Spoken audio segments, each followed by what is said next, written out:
Robert Mueller, special counsel, with yet another indictment and yet another guilty plea. And this one's a really interesting case. It is the case of Alex van der Zwaan. So wait till you find out who he's connected to. First, let's give you the full context.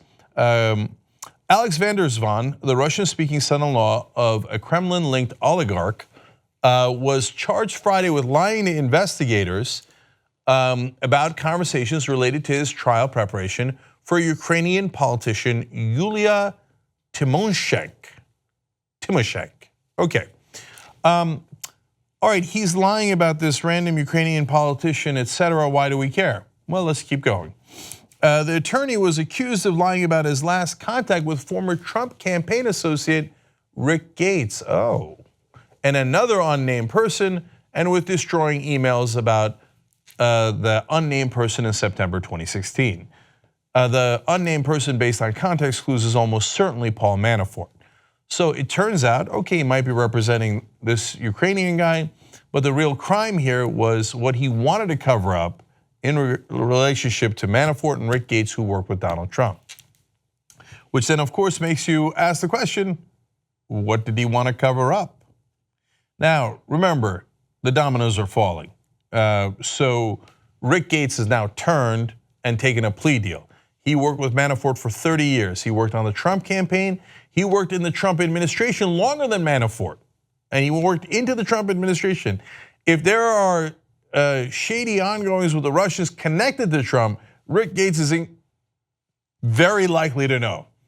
Now, Rick Gates turns evidence. All of a sudden, that exposes the lie of van der Zwaan. Van der Zwaan then is caught, and now we know that he deleted the emails that he said he didn't know anything about and lied about contacting Gates and Manafort because we have Gates' testimony.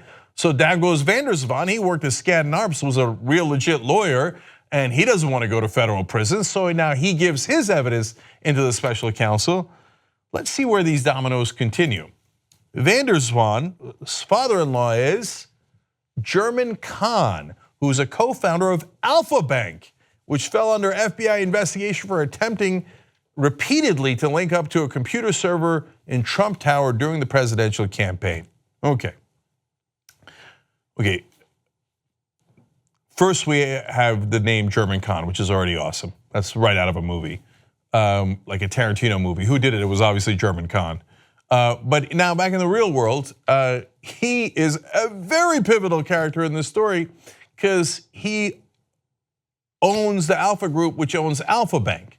Now, you might have seen me do this story a while back. If you haven't, there's this mysterious server in Pennsylvania that is owned by Trump. It keeps getting pinged over and over and over again. And it gets pinged by two groups for 99% of the pings. They don't know what's in the pings, but it is weird that 80% of the communication comes from one group and 19% from another. The 19% we find out later is connected to the DeVos family. Okay, this was before the election, and so the DeVos family then winds up having Betsy DeVos as education secretary and Eric Prince having his plans accepted in a secret private CIA funded in the budgets that just got approved. Okay, so who was the 80%? 80% of the pings to Donald Trump's random server in Pennsylvania were from Alfa Bank. So we don't know if it was communication, we don't know what was in there. Boy, that'd be great to know. Now, if van der Zwaan is German Khan's son-in-law and he's turning over evidence, now, I don't know that he's got the goods on his father-in-law, who is a Russian oligarch. By the way, he should get some protection. But now we have something very interesting afoot. Okay, more on this. Khan and Alfa Bank showed up repeatedly in the dossier produced by former British spy Christopher Steele, and the plot thickens. Okay. So there's a lot of misinformation out there on the internet. Some people are saying, oh, the Trump server being pinged by Alfa Bank was disproven. Not remotely true. I double checked into it. It is not at all disproven. It is definitely the case. The fact that it's in the dossier is the least convincing part of it.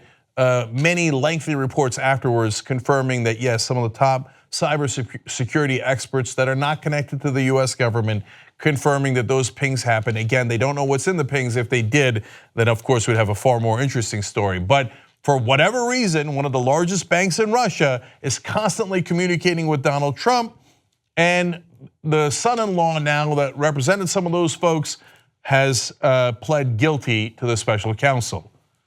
Ooh, interesting times. Okay, now finally, it's not the only thing that's going on. You've got Gates whose turn, as I told you. Flynn is also turned, and Papadopoulos is turned. They're all giving evidence to the special counsel. But I want you to remember something.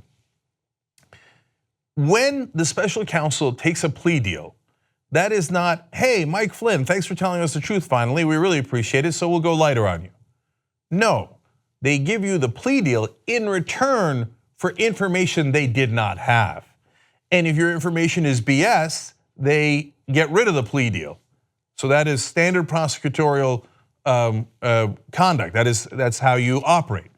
That means that Mike Flynn and Papadopoulos and all of these guys, Gates, now Zwaan, had important and relevant information that the special counsel was willing to deal on to give them a lesser sentence.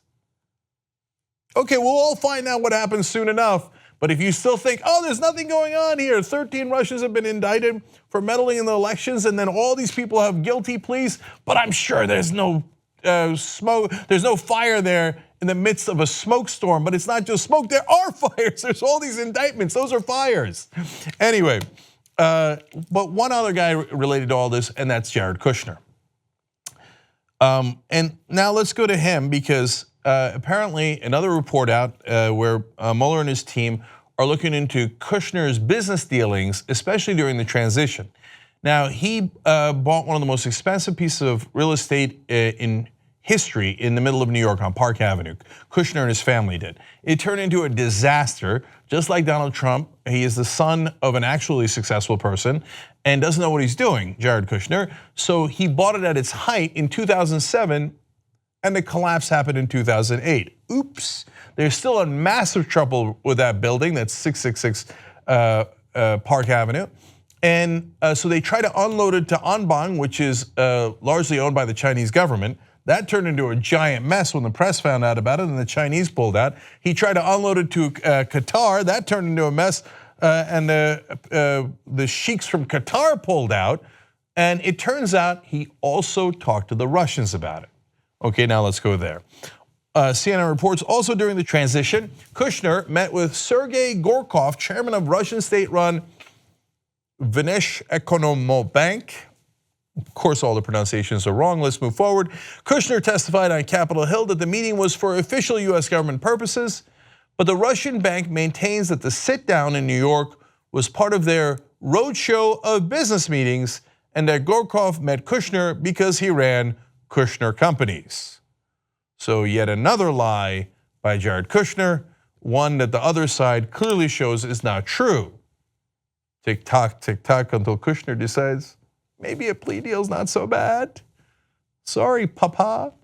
Okay, last fall, Kushner turned over documents pertaining to the campaign and transition to both Mueller and congressional investigators, sources told CNN in November. Kushner spoke to investigators in November for less than 2 hours, and the dominant topic was Michael Flynn, according to two people familiar with the meeting who spoke to CNN at the time. Now, let's remember that Michael Flynn and Jared Kushner were in a meeting with the Russians together. And Michael Flynn has already turned over that evidence to the special counsel. Tick tock, tick tock. If you like this video, bless your heart. We got a lot more where that came from. We do a full show every day, Monday through Friday. Come enjoy it ad-free by becoming a member, tytnetwork.com/join.